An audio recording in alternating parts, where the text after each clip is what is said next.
వీరికి తోడు ఈ మధ్యకాలంలో కొత్తగా వైఎస్ఆర్ వారసులమని మీ ముందుకు వస్తా ఉన్నారు. వారి కుట్రలో భాగంగా నేను అడుగుతా ఉన్నా ఈరోజు మీ అందరి సమక్షంలో, ఆ మహానేతకు ఎవరు వారసులో చెప్పాల్సింది ఎవరు అని అడుగుతా ఉన్నాను. చెప్పాల్సింది ఎవరు అని అడుగుతా ఉన్నా. ప్రజలు కాదా అని అడుగుతా ఉన్నాను. ఆ వైఎస్ఆర్ని ప్రేమించేవారు కాదా అని అడుగుతా ఉన్నాను. ఈ సందర్భంగా మీ అందరితోనూ కూడా ఒక్క విషయం ప్రతి ఒక్కరిని కూడా ఆలోచన చేయమని కోరుతా ఉన్నా.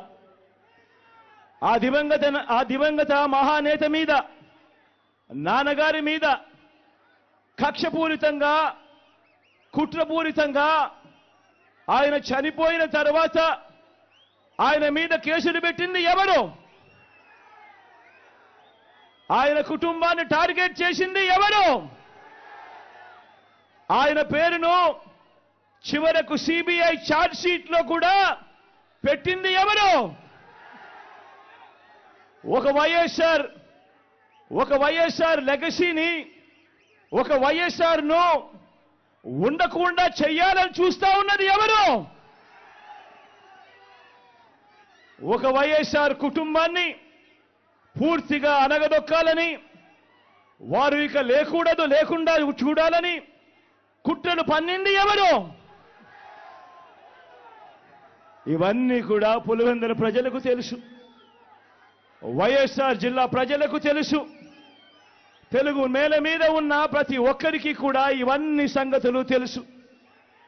మరి ఇప్పుడు అలా రాజకీయంగా అనగదొక్కాలని దేశంలో ఉన్న అన్ని వ్యవస్థలను మన మీద ప్రయోగించి వారితోనే ఇప్పుడు కలిసిపోయి, అదే కాంగ్రెస్, అదే టీడీపీతో కలిసిపోయి వైఎస్ అనే పేరే కనపడకుండా చేయాలని కోరుకుంటున్న వారందరితోనూ కలిసిపోయి ఆ దిశగా అడుగులు వేస్తూ ఆ కుట్రలను అమలు చేస్తా ఉన్న మన శత్రువుల చేతులతో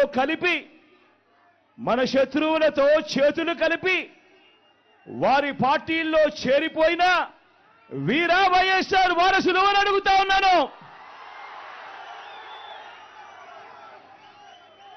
ఒక్కటి ఆలోచన చేయమని కోరుతా ఉన్నా మీ అందరితో కూడా. వైఎస్ఆర్ గారు బతుకున్నంత కాలం ఎవరితో పోరాటం చేశారు అని చెప్పి ప్రతి ఒక్కరూ కూడా ఆలోచన చేయమని కోరుతా ఉన్నా. వైఎస్ఆర్ ను ప్రతి గ్రామంలో అభిమానించే ప్రతి అభిమాని, వైఎస్ఆర్ ను ప్రతి గ్రామంలోనూ అభిమానించే ప్రతి కార్యకర్త ఎవరితో యుద్ధం చేశారు అని చెప్పి ఆలోచన చేయమని కోరుతా ఉన్నా.